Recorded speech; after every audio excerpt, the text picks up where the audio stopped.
Bien, vamos a orar. Padre, agradecemos que nos permites conectarnos por medio de estos medios de redes sociales para edificarnos en la fe. Pedimos tu guía para este estudio del Salmo 21 y gracias por la paciencia de todos los que estamos involucrados en esto. Pedimos tu bendición y tu guía a través de Cristo Jesús. Amén, Señor.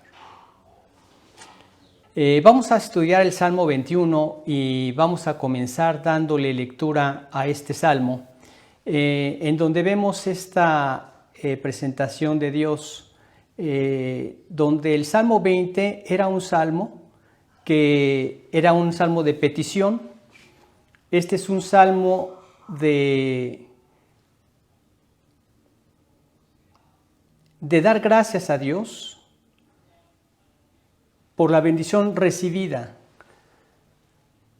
Dice el Salmo 21, alabanza por haber sido librado del enemigo. El rey se alegra en tu poder, oh Jehová, y en tu salvación cómo se goza. Le has concedido el deseo de su corazón y no le negaste la petición de sus labios. Porque le has salido al encuentro con bendiciones de bien. Corona de oro fino has puesto sobre su cabeza. Vida te demandó y se la diste. Largura de días eternamente y para siempre. Grande es su gloria en tu salvación. Honra y majestad has puesto sobre él. Porque lo has bendecido para siempre. Lo llenaste de alegría con tu presencia, por cuanto el rey confía en Jehová, y en la misericordia del Altísimo no será conmovido. Alcanzará tu mano a todos tus enemigos, tu diestra alcanzará a los que te aborrecen. Los pondrás como horno de fuego en el tiempo de tu ira. Jehová los deshará en su ira, y fuego los consumirá. Su fruto destruirás de la tierra, y su descendencia de entre los hijos de los hombres. Porque intentaron el mal contra ti, fraguaron maquinaciones, mas no prevalecerán. Pues tú los pondrás en fuga, en tus cuerdas, dispondrás saetas contra sus rostros. Engrandécete, oh Jehová, en tu poder, cantaremos y alabaremos tu poderío. Bien, vemos en este salmo cómo el Señor, a través de David, muestra cómo el salmo anterior tuvo una serie de peticiones para que Dios librara a sus enemigos, y aquí está viendo ya el cumplimiento, y da gracias a Dios porque se ha manifestado su poder y ha mostrado ese poder y lo ha demostrado a través de la victoria que le dio al rey. Y que es una victoria que también Él puede darnos a nosotros como iglesia, y lo ha hecho a lo largo de toda la historia de la iglesia. Vemos que siempre hemos tenido enemigos como creyentes y como iglesia también. Nada nos va a librar de ellos. Sin embargo, mientras más se acerca aquel día del regreso del Señor, más serán los enemigos y más grandes y más poderosos, pero también el poder de Dios es ilimitado. Así es que este salmo nos da mucho aliento a nosotros como hijos de Dios, pero también es un salmo que nos muestra el glorioso poder de Dios para llevar a cabo sus propósitos eternos. Este es un salmo que por muchos ha sido considerado el salmo del Mesías. Hay un grupo de judíos que lo ha interpretado así, como un salmo mesiánico, pero que dicen que no se debe leer de esta manera porque invariablemente apunta al Mesías que los cristianos anuncian. Esta es una evidencia más de que es un salmo mesiánico. Y efectivamente, en él vemos cómo los primeros 7 versículos hablan de esta alabanza por las bendiciones recibidas. Vemos que la primera bendición es precisamente el éxito alcanzado, un éxito que vino en respuesta a la petición del salmo anterior. Y vemos que este éxito lo declara en estas palabras: ¿cómo se goza en tu salvación? El versículo 1 de este salmo dice lo siguiente: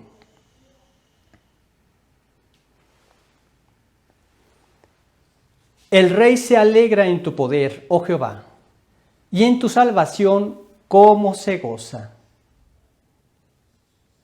Vemos que este gozo de la salvación era un gozo indescriptible en la vida de David. ¿Qué representaba este éxito en la vida de David?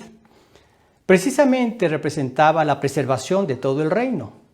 Cuando había una batalla y se perdía, no solo se perdía en el campo de batalla, también inmediatamente después de haber obtenido la victoria en el campo de batalla, se procedía a invadir las poblaciones del rey enemigo. Y entonces esto significaba la ruina para toda la nación. Para el pueblo y para él era muy significativo el tener éxito en cada batalla. Pero también era algo que estaba en juego, que era la divinidad. Entre los pueblos en la antigüedad pensaban que las batallas también significaban una guerra entre estos dioses, entre los dioses de un pueblo contra el dios del otro pueblo. Pero esto significaba también para David algo muy importante. Quería que fuera exaltado el nombre de Dios. De hecho, quizá más que buscar su gloria, buscaba la de Dios, para que su nombre fuera enaltecido al darle la victoria sobre sus enemigos y que toda la nación pudiera ver lo grande que era Dios. Todo esto involucraba el éxito para David y el éxito para Dios. Dios, a través de David, siendo un hombre conforme a su corazón, daba testimonio de todo lo que él podía hacer en un hombre que tenía un corazón como el suyo, como vimos en la petición del Salmo 20. Vemos que también en la actualidad Dios sigue obrando en cada corazón que le ha rendido su voluntad. Quizá algo que pudiera verse tan sencillo de entender se convierte en algo tan complicado porque tiene que ver con tu voluntad. Estamos acostumbrados a hacer de nuestra vida lo que nosotros pensamos que es lo mejor. Y por la naturaleza caída que tenemos, no siempre lo que pensamos es lo mejor. Pero en nuestro egoísmo no podemos escuchar otras voces, no podemos escuchar que quizá nosotros estamos equivocados o quizá tenemos que corregir en algo y queremos afianzarnos en nuestra propia idea y en nuestra necedad de pensar que nosotros tenemos la razón. Somos enfrentados por Dios, pero muchas veces no entendemos tampoco o atendemos tampoco a este enfrentamiento hasta que finalmente Dios tiene que trabajar de alguna manera que nos hace sensibles a su voz. A unos quebranta de una manera y a otros de otra. Pero yo al pensar en la forma como tuvo que quebrantar mi corazón, no me canso de darle gracias a Dios por cómo lo hizo para hacerme voltear a Él y ver mi necesidad de su salvación. Pero es el trabajo de Dios. Y cuando veo todo esto ya en retrospectiva, después de tener aproximadamente 32 años de estar caminando con el Señor, cómo me regocijo en su bendición, cómo me regocijo en su salvación. Y si hay algo que pudiéramos entender como éxito en la vida del creyente o de una persona, es precisamente cuando el hombre finalmente empieza una relación con Dios y una vida de gozo que da testimonio de su amor, de su misericordia, de su gracia y también de su poder, como lo vemos en este salmo. Entonces él se gozaba en ese éxito que Dios le había dado porque representaba todo esto. La preservación de toda la gente que vivía en su reino, la preservación de su propia vida, la preservación del nombre de Dios como el nombre más grande en todo el mundo. Y esto era lo que traía un gran gozo en su salvación. Eso representaba el éxito para David. Pero también vemos que alaba a Dios por la gran bendición que obtuvo por medio de responder a una petición que él le hizo. Sí, efectivamente, aquí dice que has atendido a la petición de mi corazón. Has concedido la petición de mi corazón. Dice el versículo 2. Le has concedido el deseo de su corazón. Explícitamente dice lo siguiente. Le has concedido el deseo de su corazón y no le negaste la bendición de tus labios. Entonces vemos esta gran petición que Dios le hizo, que David le hizo a Dios, y vemos cómo el Señor se gozó en responder a un hombre que tenía un corazón como el suyo. Algo que es muy importante para nosotros es que cuando nos encontramos en alguna aflicción, vemos que para Dios no son casualidades. Vemos en esta pandemia que no es una casualidad. Para el mundo sin Dios sí lo es. Parece una casualidad. Pero como hemos comentado, nada se sale del control de Dios. Y como también hemos comentado, para Dios no existen los accidentes. Él permite las cosas y las permite con un propósito eterno, como hemos comentado. Pero a través de ese propósito nos permite también a nosotros elevar nuestros corazones al Señor en oración. Y cuando vemos la respuesta a sus oraciones, ¿cómo nos gozamos? Entendemos un poco lo que experimentaba David en aquella época. Algunos de nosotros tenemos familiares cercanos que han partido, otros que han sido contagiados y que nos ponemos a orar por ellos para que Dios guarde sus vidas, y hemos recibido respuestas a esas oraciones. Pero en todo buscamos glorificar a Dios, porque nosotros no tenemos ningún poder especial en nuestras fuerzas o a nuestro alcance para realizar algo tan importante como la salud de una persona. Nosotros confiamos en el poder de Dios.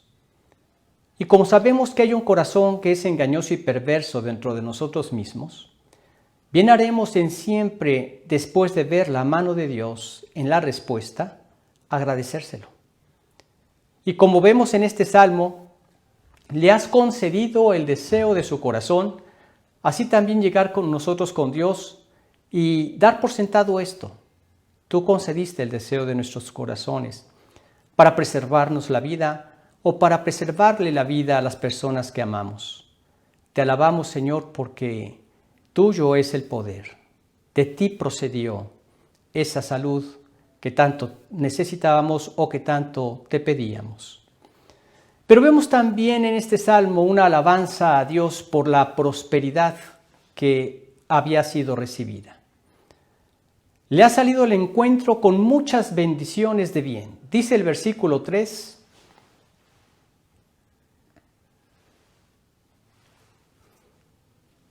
porque le ha salido al encuentro con bendiciones de bien. Corona de oro fino has puesto sobre su cabeza. Y sí, vemos cómo ha sido bendecido por todos lados. La prosperidad a la que Dios se refiere dista mucho de lo que últimamente se nos ha hecho creer que es la prosperidad. Se habla mucho de prosperidad en el sentido material, de tener todos los bienes que uno quiere y dar cumplimiento a todos nuestros caprichos, y que Dios es como una especie de lámpara de Aladino, en el cual simplemente sale el genio y nosotros le pedimos que nos otorgue las cosas más increíbles o inalcanzables para el ser humano. No es esa la prosperidad a la que la Biblia se refiere. Se refiere a una prosperidad en sentido integral, en todas las áreas de nuestra vida, donde podemos dar gloria a Dios dando un testimonio de Dios. Sí, cuando vivimos en su comunión, vemos que las cosas marchan bien. Cuando nos salimos de la voluntad de Dios, vemos que las cosas marchan mal. Si tú, como hijo de Dios, vives conforme a la voluntad de Dios en tu manera de comportarte con los que te rodean, puedes esperar un buen resultado de este comportamiento. Vemos que en la palabra de Dios nos dice muchos consejos acerca de nuestra forma de comportarnos, nuestra forma de dirigirnos hacia los demás. Encontramos en Proverbios, como dice en el 15:1, la blanda respuesta quita la ira, mas la palabra áspera hace subir el furor.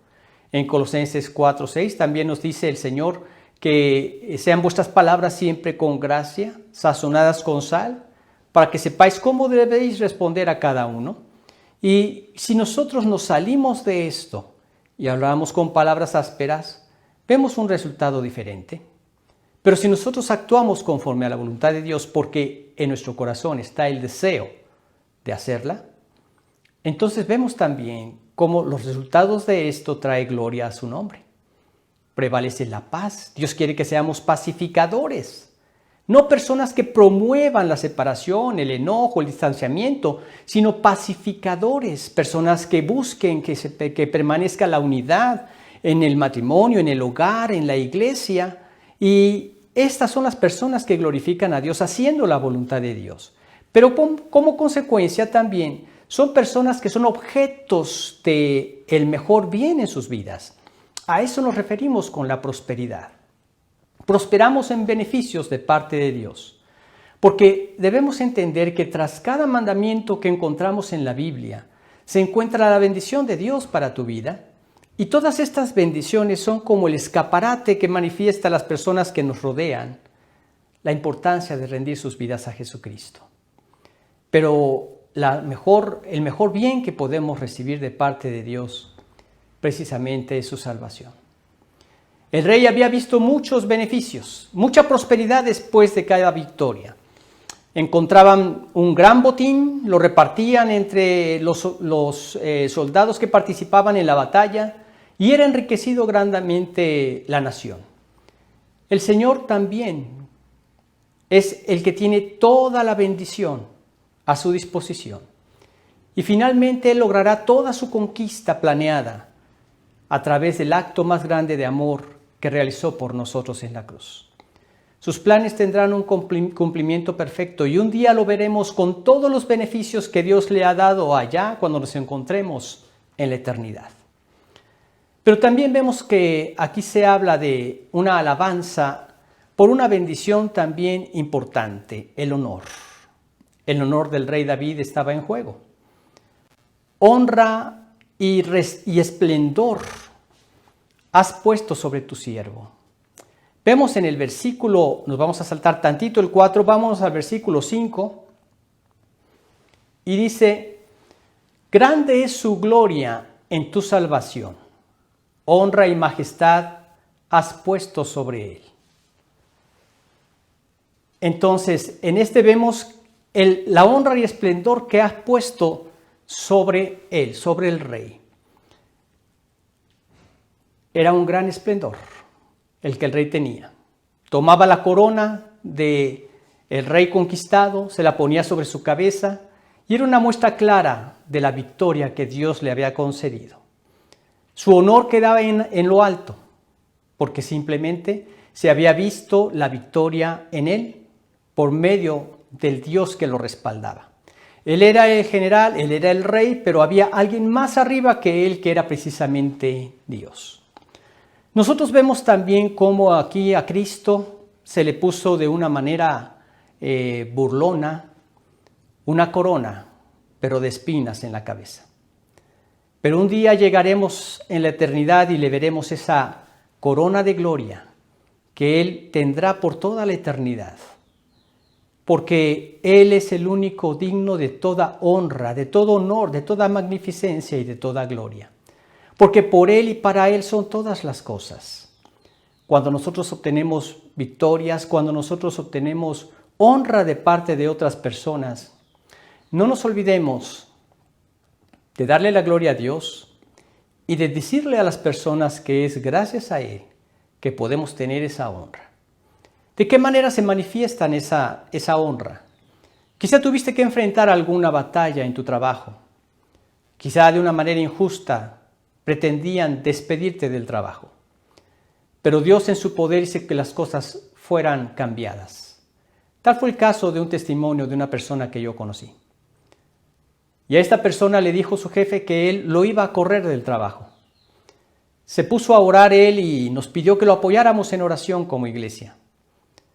A la semana siguiente nos dice, no recuerdo si una semana o dos, pero llega con la noticia y nos dice, gracias por sus oraciones, gracias a Dios.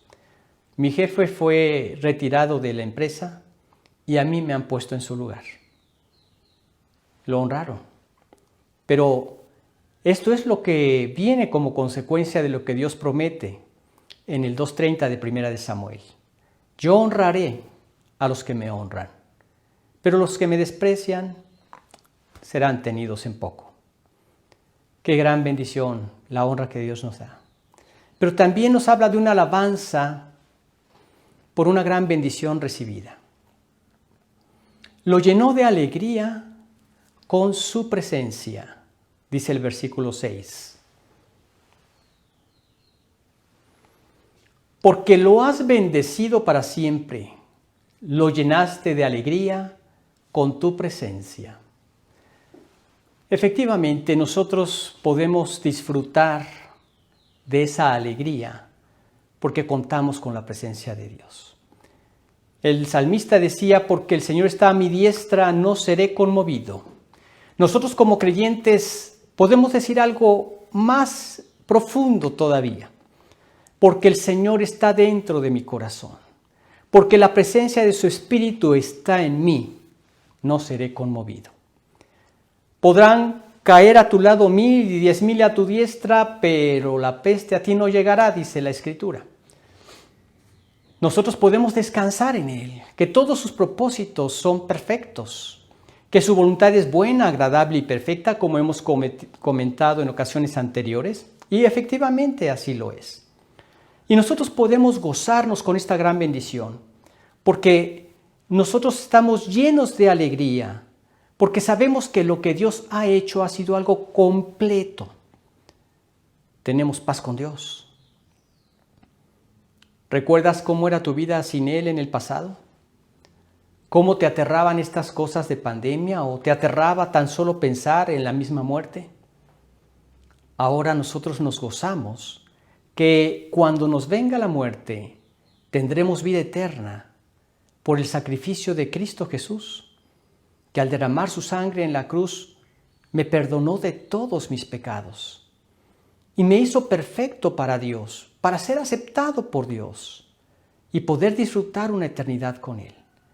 Y en esta vida, si Dios es por nosotros, ¿quién contra nosotros?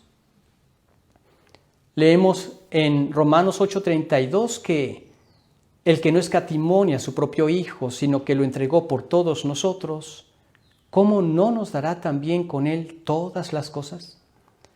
Todo lo que tú necesites para llevar a cabo el perfecto plan de Dios para tu vida aquí en la tierra, Dios te lo ha provisto. Y podemos estar seguros que si ya hizo lo más grandioso, lo más glorioso que alguien podría haber hecho, lo hizo Dios al dar a su Hijo por nosotros. ¿Cómo no también con Él nos dará todas las cosas? ¿Habrá razones para estar alegres? El mismo Señor Jesucristo, encontrándose en el mundo, sabiendo lo que iba a realizar a nuestro favor. Vemos que dice en Isaías 51, verá el fruto de la aflicción de su alma y quedará satisfecho. Por su conocimiento justificará mi siervo justo a muchos y llevará las iniquidades de ellos. Él se gozó por cada alma que pudo salvar con ese sacrificio en la cruz. Y él estaba gozoso porque en todo esto era un trabajo de Dios Padre, Dios Hijo y Dios Espíritu Santo en acción. Y él se gozó porque sabía que después de ese trago amargo vendría su glorificación. Y ahora ya está gozoso, lleno de alegría por su presencia. Está a la diestra del Padre, disfrutando la eternidad con Él. En otro ministerio, en otro servicio, pero ya glorificado. Y nosotros nos gozamos juntamente con Él. Pero también había otra bendición, otra alabanza a Dios por una gran bendición, por la vida. La misericordia del Altísimo le hacía sentirse seguro. En la misericordia del Altísimo no seré conmovido. Dios le había dado vida y en su misericordia lo iba a preservar y lo iba a preservar para siempre. Leemos esto en el versículo 4 y el 7. Dice el 4. Vida te demandó y se la diste, largura de días eternamente y para siempre. Por lo cual el rey confía en Jehová y en la misericordia del Altísimo no será conmovido. En la misericordia del Altísimo no seremos conmovidos. Tú ves que extendió su misericordia para con nosotros.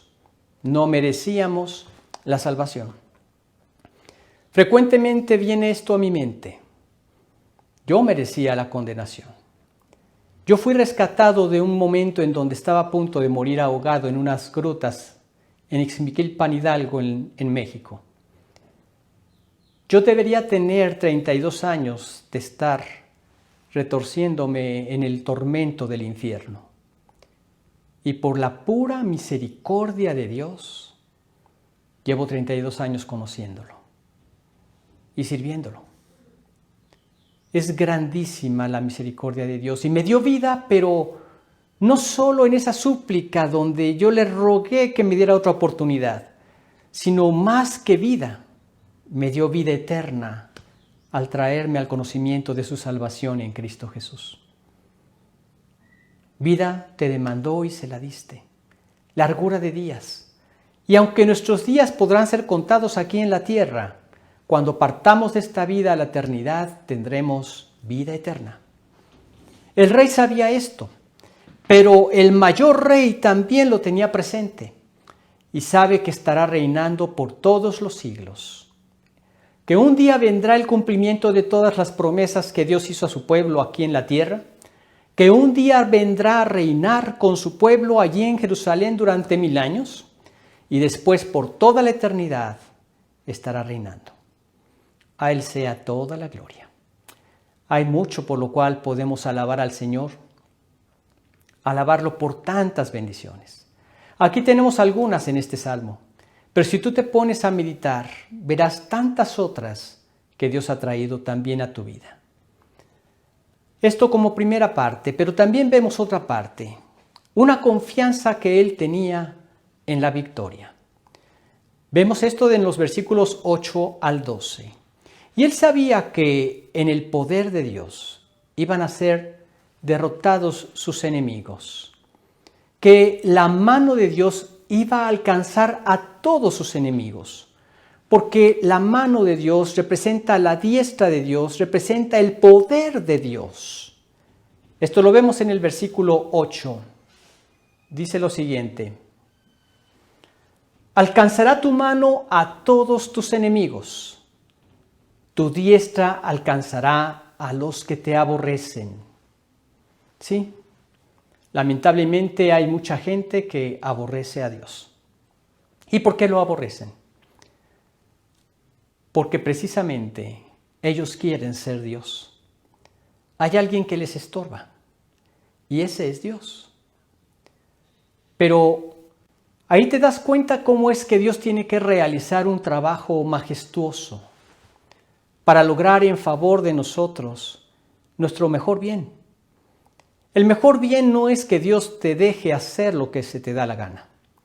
El mejor bien tampoco es que tú tengas a un Dios que te complazca para que lleves a cabo todos tus planes egoístas. El mejor bien es que te quebrante el corazón y te lleve al fin de ti mismo para renunciar a toda esta naturaleza de pecado, reconociendo tu incapacidad para hacer el bien y hacer algo agradable a Dios, y reconociendo tu absoluta dependencia de Dios, de su misericordia y de su gracia, para ser objeto de su salvación.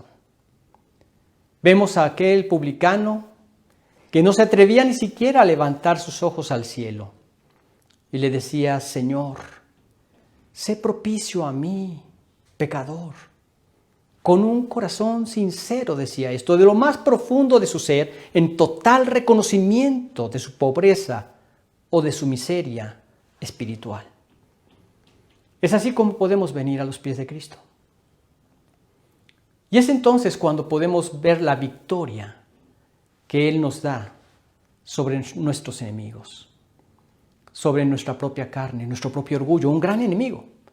Pero ya una vez convertidos también tenemos grandes enemigos. El mismo diablo, que no quiere que crezcamos o maduremos en nuestra nueva vida en Cristo. Y se opondrá de 1000 maneras, pero ya es un enemigo derrotado. El mismo mundo que cada vez presiona más para apartarnos de Dios y de su palabra, para hacernos dudar de ella, para que no creamos que es lo que realmente es, palabra de Dios, verdad absoluta de tapa a tapa.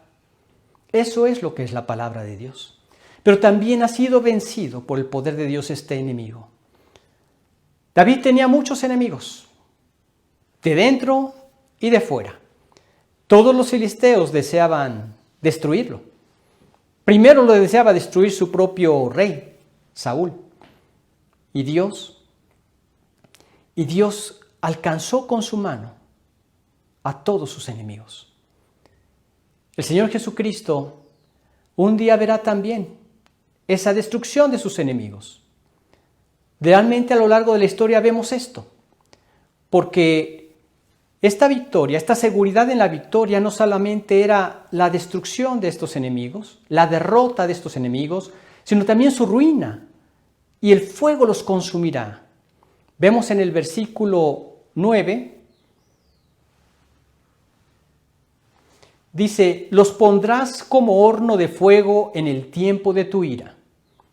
Jehová los deshará en su ira y fuego los consumirá. Es significativo ver cómo cuando el pueblo de Israel se volcó contra Jesús, diciendo que era un blasfemo, porque siendo hombre se había hecho Dios. Vemos que Él había dado suficientes señales y evidencias para demostrar que Él era Dios. Tan solo recordando una de ellas, llegaron unos hombres que escucharon que se encontraba en casa y descubrieron el techo de donde estaba, haciendo una abertura, bajaron el techo en que yacía un paralítico, y al ver Jesús la fe de ellos le dijo al paralítico, hijo, tus pecados te son perdonados. Un atributo divino. Tan es así que los mismos fariseos que se encontraban ahí y escribas, maestros de la ley, dijeron dentro de sí mismos, blasfemias dice, ¿quién puede perdonar pecados sino solo Dios? Ahí les estaba diciendo que Él era Dios. Pero entonces, conociendo lo que ellos maquinaban en sus corazones, otro sello de que Él era Dios, porque Él conoce el corazón, les dijo, ¿qué es más fácil? ¿Decirle al hombre que sus pecados le son perdonados? Eso lo podría hacer cualquier persona, pero o decirle, levántate, toma tu lecho y vete a tu casa. Eso no lo podría hacer cualquier persona. Pues para que vean que yo soy el Hijo de Dios y tengo poder para perdonar pecados, aunque no dijo lo primero, pero esto tenían que haberlo asumido en sus corazones. Le dijo al paralítico, levántate, toma tu lecho y vete a tu casa. Y el paralítico tomó su lecho y se fue a su casa. Tenían que haber caído de rodillas ante Él y haber declarado, tú eres el Hijo de Dios. Sin embargo, se constituyeron en sus enemigos. Y cuando Pilato les dice en el momento antes de crucificar a Cristo, allá ustedes, yo libre soy de la sangre de este justo. Sí, su sangre sea sobre nosotros y sobre nuestros hijos, dijeron los enemigos de Dios. Y así fue. 70 años después de haber crucificado a Cristo, millones de judíos murieron a manos del general Tito de Roma cuando destruyó Jerusalén. Destruyó a sus enemigos. Pero un día vendrá y el diablo levantará a todo el mundo contra él en la batalla de Armagedón. Y el Señor vendrá con toda su gloria y destruirá a sus enemigos. Reinará durante 1000 años. Satanás estará atado durante ese milenio. La maldad será reducida a su mínima expresión. Y después de los 1000 años volverá a ser soltado Satanás. Y entonces en la batalla conocida como Gog y Magog, Satanás juntará nuevamente a los enemigos del Señor. Y en la Biblia dice, de Dios descendió fuego del cielo y los consumió. Destruirá a sus enemigos. Y entonces allá en el cielo, en la gloria, ya no existirá ni un solo enemigo. Y todos los que estaremos gozando de la gloria con Dios, Seremos personas que habrán sido conquistadas sus voluntades, su libre albedrío, por el amor de Dios, sirviéndole, alabándole para siempre, voluntariamente. Vemos también acerca de que no prevalecerán ni tendrán tampoco más prole. Destruyó a sus descendientes de entre los hombres. Vemos los versículos 10 y 11 que dicen esto. Su fruto destruirás de la tierra, y su descendencia de entre los hijos de los hombres, porque intentaron el mal contra ti, fraguaron maquinaciones, mas no prevalecerán. Efectivamente, eso pasa con los enemigos del Señor. Pero también eso pasa con nuestros propios enemigos. Hay muchas personas que intentan el mal contra sus hijos. Encomienda tu causa al Señor y confía en Él. Pero cuando veas la derrota de tus enemigos, que esto no sea motivo de gozo, que no seas de aquellos que se gozan por el mal de otros, dice en Proverbios. Dice en el capítulo 17, el que escarnece al pobre afrenta a su hacedor, y el que se alegra de la calamidad no quedará sin castigo. No nos gozamos en eso. De hecho, nos duele que esto suceda. Pero así es. He visto muchos casos donde los enemigos han quedado atrás.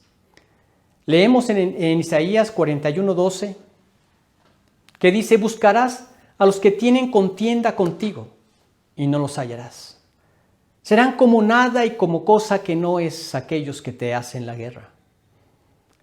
A un amigo le levantaron una demanda, precisamente un competidor, y ahora el competidor está tras las rejas.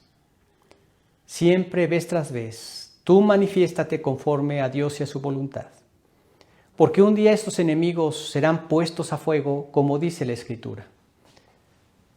Y vemos que también todos estos enemigos de Dios un día estarán puestos en el fuego, en el infierno. Leemos en 1 de Tesalonicenses 1:7 que Dios hará esto, nos duela o no, lo creamos o no. Este es un hecho. Esto es un hecho que mucha gente se niega a creer porque es doloroso y a veces hasta enloquecedor. El pensar en que exista el infierno. Esta es una realidad. El fuego eterno. Una realidad de la cual el Señor Jesús habló en repetidas ocasiones. Solamente de labios de Santiago y de Pedro se escucha también una mención hacia el infierno, y todas las demás proceden del Señor Jesucristo. Porque era un tema muy importante para el Señor. Era precisamente de lo que Él nos venía a salvar. Quita el infierno de esta historia y entonces ¿de qué nos viene a salvar el Señor Jesús? Precisamente nos viene a salvar de ese juicio, de la eternidad en el infierno. Y a vosotros que sois atribulados, daros reposo con nosotros cuando se manifieste el Señor Jesús desde el cielo con los ángeles de su poder, en llama de fuego, para dar retribución a los que no obedecen a Dios ni conocieron el Evangelio de nuestro Señor Jesucristo, los cuales sufrirán pena de eterna perdición, excluidos de la presencia del Señor y de la gloria de su poder, cuando venga en aquel día para ser glorificado entre los hombres. El infierno existe. 1 de Tesalonicenses 1, de 7 al 10. Es una realidad que, como le decía una persona a su pastor, yo no creo en el infierno. El pastor le contestó, mi amigo, un día usted va a tener que creer en el infierno. Mi consejo es que lo crea de una vez, porque si llega aquel día y usted se va al infierno, al ver ese lugar y al estar ahí, ya no tendrá manera de salir. La única forma para evitarlo es de este lado de la vida. Mientras tengas vida, tienes esperanza. Cuando partas al infierno, ya no hay esperanza. Y así es. Podemos ver que el Señor destruirá a todos sus enemigos y los pondrá en fuga. Hará que ellos huyan. Dice el versículo 12, pues tú los pondrás en fuga, en tus cuerdas dispondrás saetas contra sus rostros. Así Él hace huir a los enemigos. Y pues en muchas ocasiones literalmente lo llegamos a ver. Son puestos en fuga. Vemos cómo en varias ocasiones en la Biblia se nos mencionan estas victorias que Dios le dio al rey David. Muchos de sus enemigos huían. Algunos eran alcanzados y eran matados, otros eran apresados, pero muchos otros huían. Eran puestos en fuga, que significa que el poder de Dios se había manifestado y había sido superior a las fuerzas del ejército enemigo. Esto para aquellos enemigos lo veían en relación con Dios. Hubo un ejército que se organizó y que cuando fueron puestos en fuga ellos se replegaron y dijeron, es que este es el Dios de los montes, pero pongámonos en el valle y vamos a ver si no los vencemos. Vuelven a juntar un ejército numeroso y nuevamente Dios se glorifica poniéndolos en fuga. Esto lo hizo con el rey David en repetidas ocasiones, pero esto también lo hace con nosotros. Porque el enemigo que tenemos, Satanás, no es quien se pone en fuga y luego ya se da por vencido. Es un enemigo sin cuartel. Ni tu carne, ni Satanás, ni el mundo se llegan a dar por vencidos. Pero sí pueden ser puestos en fuga cuando nosotros nos aferramos a la palabra de Dios y confiamos en sus promesas y en su poder. Pero también el mayor David, el Señor Jesús, un día logrará la eternidad en el cielo, donde ya no habrá ni uno solo de sus enemigos. Finalmente vemos la confianza que él tenía en el Señor, en el versículo 13. Dice el versículo 13, engrandécete, oh Jehová, en tu poder. Cantaremos y alabaremos tu poderío. Él se engrandece de varias maneras.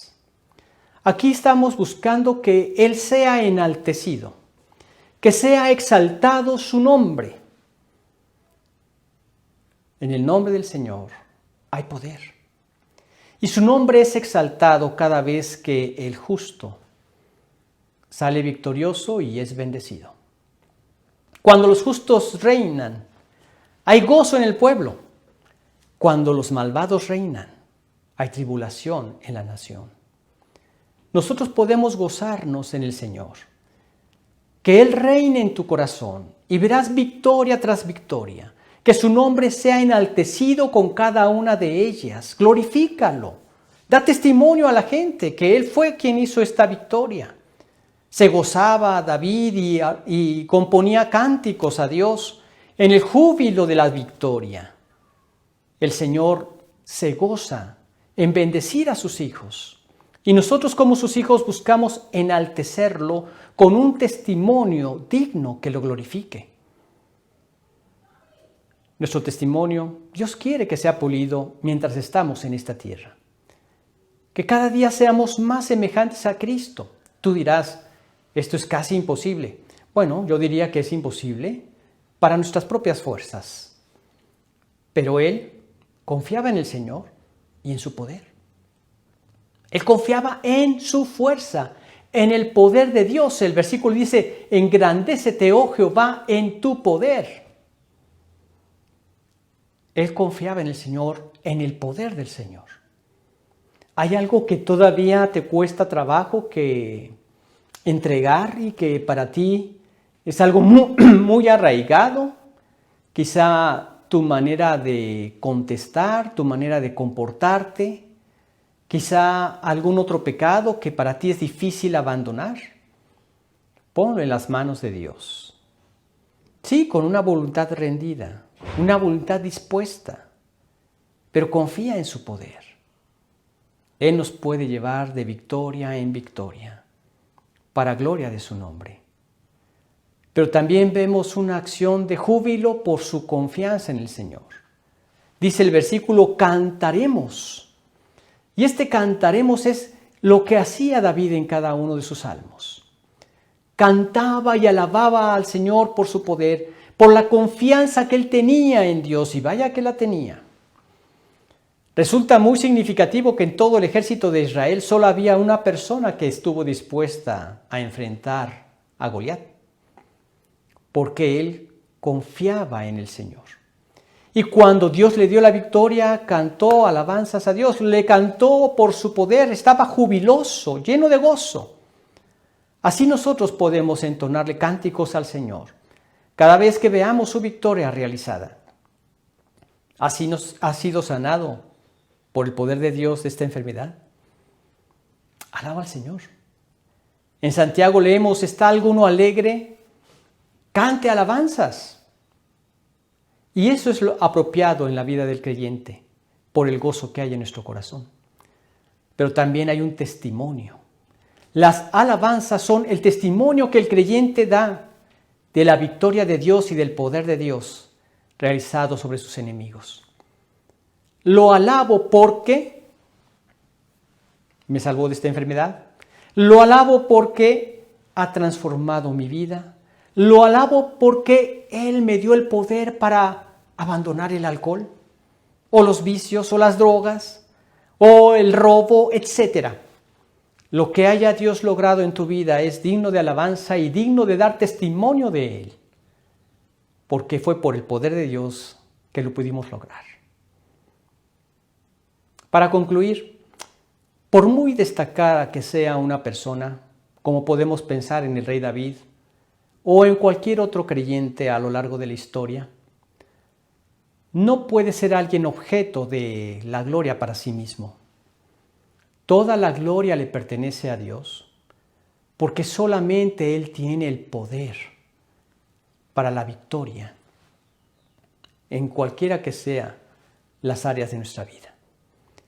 Entonces, confiemos en ese poder para caminar en esta vida. No sabemos cuánto tiempo falte para levantarse esta cuarentena. En algunos lugares ya lo han hecho y han habido recaídas. En otros lugares tienen temor de hacerlo. Pero cualquiera que sea la situación, como hijos de Dios, descansemos que Él nos lleva en sus brazos. Como pasó con aquel pastor, un hombre que tenía su biblioteca en la parte de abajo de su casa y tomó la decisión de trasladarla a un cuarto que tenía en el primer piso. Al verlo su hijo pequeño, que el papá estaba llevando libros de un lado a otro por las escaleras, se acercó con el papá y el papá lo miró y vio su deseo de querer ayudarle. Entonces el padre le dijo, toma algunos libros, hijo, y ayúdame. El hijo se quejó y de repente se quedó atorado.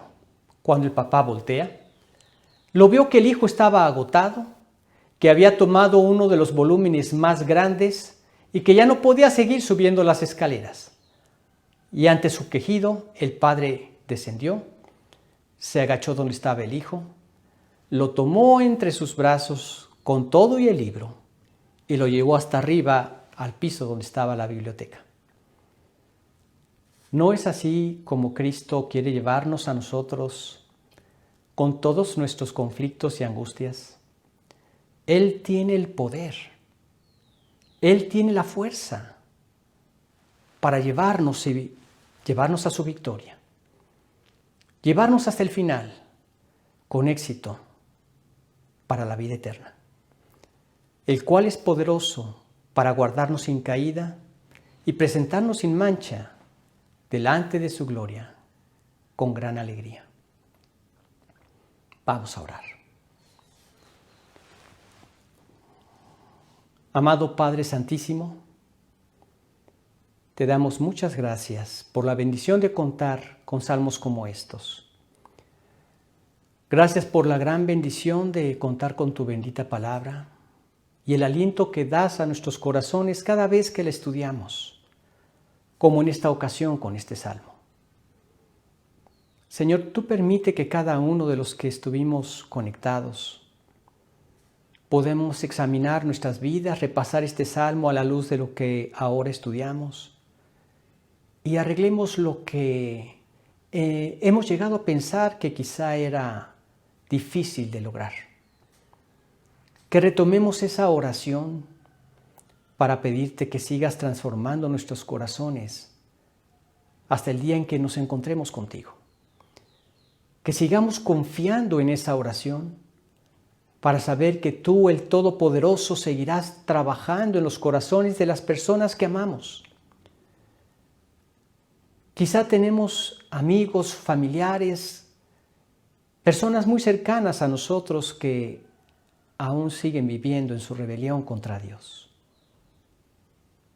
Padre amado, que no decaigamos en esa batalla hasta que tú nos llames a tu santa presencia. Y que el aliento en nuestros corazones y la confianza en tu poder cada día sea mayor. Y que cada respuesta a tu oración sean momentos de júbilo para cantar a tu nombre y de testimonio para alabarte ante los que nos rodean. Te lo pedimos en nombre de Cristo Jesús. Amén, Señor.